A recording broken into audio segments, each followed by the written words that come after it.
You only get one chance to make a great first impression, and the same goes for the front of your house. So let's explore the curb appeal. There's a lot to think about with a front door and the front of your house in general.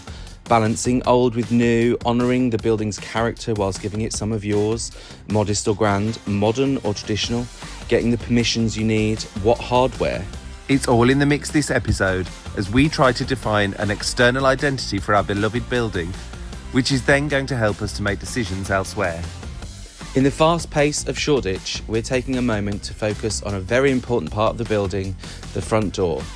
So we wanted to pause and take time to set the tone with a striking street identity.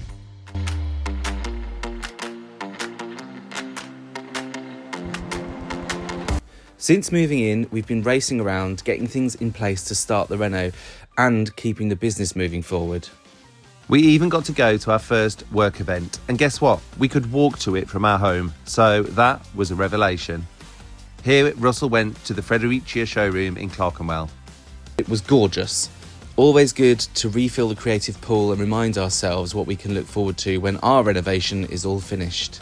We're about to start renovating, and the front of the house, as you can see, is in a little bit of a mess. It's got lots of different kind of time periods happening. This was a bit of brickwork that happened in the 90s.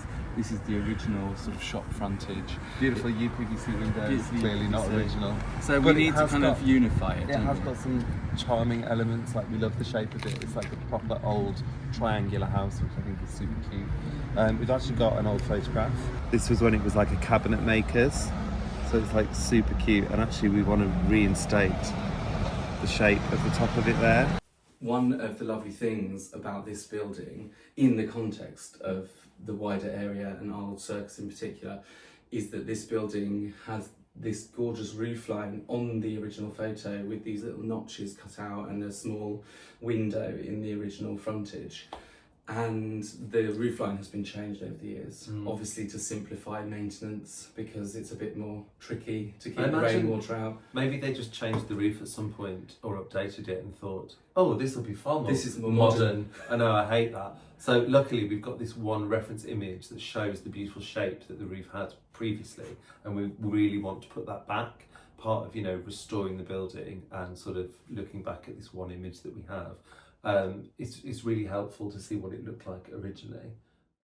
This is the outside of the building, and this side is where we've got these two extra windows that we want to open up. So you can see the original archways there for both of those. We want to get all of this brickwork out and have this one will be a kind of fire escape, and that one's going to be with a balcony, a bit like next door. Anyway, let's get back to the all-important front door. We want it to be humble but beautiful, colourful but in keeping with the context. But we do want to find out more, so let's head to Columbia Road, just around the corner from our place, and see what inspiration we can find. We've headed down to Columbia Road because there's loads of unique shop fronts along here that have all sort of been renovated and done up quite differently and different colours and different styles, so we're hoping to get some inspiration. I love these tiles. Yeah, they're gorgeous. There's like lots of different tile elements on many of the shop fronts around this area, isn't there? I really love that. And the corbels original. Yeah. This is more of a matte black though, what do you think of that? I think the black is very smart, but it's a bit too dark for me. Okay. Like, if I was going to go black, I might go a little bit more off black. Off, but not grey. No. I don't know, charcoal? No, that sounds grey.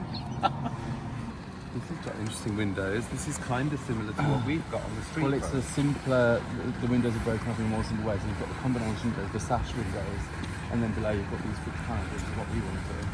Would you call this matte black? No. This is grey, right?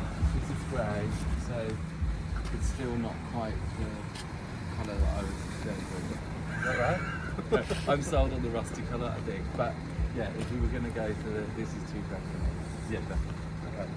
I love the way that they've unified all the different elements here, because you've got sash window above, you've got fixed panes here, you've got a panelled front door, all of those animals. Yeah. It's all unified by the one colour. Which I like. Yeah, really strong. It's kind of what we want to do. Everywhere you go in Spitalfields, Shoreditch, Bethnal Green, these colours, that kind of rich, rusty red, orange, and the black, the off-black. We keep seeing it. Yeah. This is a great example of seeing it together. So the awning is that red colour and then the windows above the black. and actually the windows below that have been sanded back to the original wood, which looks cool here, but I don't want that for us. I want a painted finish. Well, we don't have wooden windows for a start. No, We've currently when got UPVC. But yeah, I know what you're saying. Yeah, but I love the red and black together. Maybe there's a way we can combine the two. Maybe. This is interesting. This is quite, it's not as fussy as that one, which maybe was sort of newer. These are all Victorian or late Victorian, would you say? Late Victorian, I think, but it's the key, I think, is that everything is flush or sort of carved into, Not rather poking than out. coming out. Yeah, so that's kind of true. something we should Although have. you say that, this is poking out. Yeah, it is. But these on are the door, these are it's, shutters that would be removed, aren't they? on the door, it's the same, and it's got that same detail of maybe that could be removed, so it's got glass behind it. We don't need to do that, but this is why we can do that. Yeah, nice. I'm kind of tempted to say there's something wonderful because the front of our house is so kind of on the corner. You think Maybe could we have should shutters? have like full shutters. I'll tell you what I do like though, What? is that the base part of this isn't brick. Oh yeah. It's like panel. But that's the same on the whole street. I think that's original. 'Cause Yeah. These were all a row of shops. They've got really nice corbels as well. They've been painted over a million times. They're beautiful. Yeah. Very similar arch top to the ones that we should have had that we need to restore. I'll tell you what I hadn't thought about as well is a little light above the... Shall I tell you why you haven't thought about that? because ours is flush with the building. It is. It doesn't have a recess.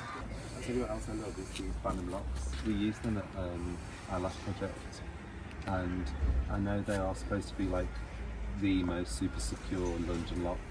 I think they're quite pricey, but I love the brass with the sort of chocolate brown. It's really elegant. I like the styling. It's quite minimal, which is very pleasing. It Yeah. looks sort of solid. Robust. And, yeah, robust is a really good word. That's a word that I want a lot of in this house. Yeah, and security-wise, I think it's really important because we are near to the street. It's interesting to see this in contrast, because actually I really like this metal part, but this feels too modern. Yeah, this is like a great example of doing a contemporary door situation versus the traditional front door. But I don't want this for the front of the building, but I want the front to be More properly traditional. Traditional. Yeah, I agree. Yeah, is traditional right? Heritage, traditional? Don't know. Both. The world of knockers is like a whole thing as well, isn't We it? don't have a knocker at the moment. I hadn't even thought about a knocker. What are you thinking? I think, to be honest, probably security will probably have like one of those doorbells that you can see people that knock your door. How do you do that in a street heritage way? Because a knocker's like a really lovely heritage touch. How are you going to do a ring doorbell, cute? I don't know, there's something about a knocker that I feel might be too grand for our house. I agree. And also it's sort of, it's a shop front, it's not a shop front, but it doesn't feel right for what we're doing. Yeah. They've got the stone corbels, but they're much smaller than ours. But they've kept one original and one not.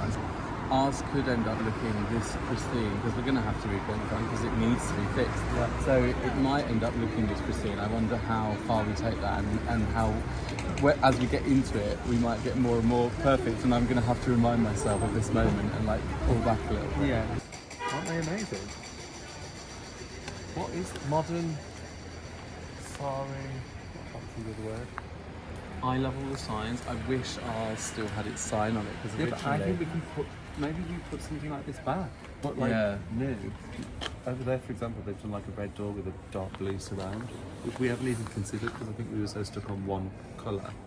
Well, our take is usually to do a sort of Less. colour block, less, pare it back, do a through line. Maybe we can allow ourselves a little bit more freedom.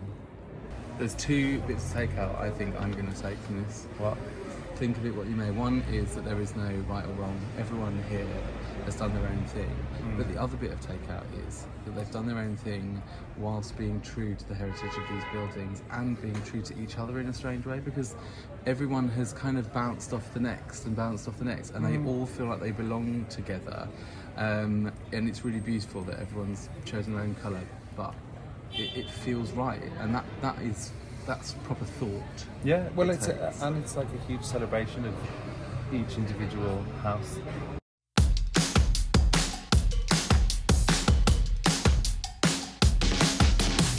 We actually bumped into the owner of this house of the beautiful brown front door and shop front, and he told us who his joiner was. totally going to be hitting them up and getting a quote for it. It's so worth getting out and about to see what's happening in your area. Obsessed with this colour, also love this gorgeous green, but also notice this detail that we've been seeing in lots of places. It's a gorgeous, like, humble little nod to a moulding, but it's like quite flush and simple, and it only goes up, but it doesn't follow along the bottom, so it's not mitered along this way, and I think that's like really, I think that's gorgeous. That's what I want for our front door. I love that one behind us. I know, it gives that old warehouse vibe, isn't it? Very cool. I think you could spend hours scrolling online and looking at the internet and stuff, but actually getting out and about in the streets in your local area is so inspiring. Yeah, if you're looking for inspiration for your front door or your windows, it's always worth checking out what everyone else has done. So I think we are set on this brick red painted timber sash and doors. Famous last words. Agreed. Black is a classic option, but we do love the warmth of the red. What do you think of the red? Hold that thought, because we have a long way to go before we install the pretty frontage, but it's so important to lay the groundwork for that vision. You won't want to miss the next episode as we start making holes in the walls. I can't wait.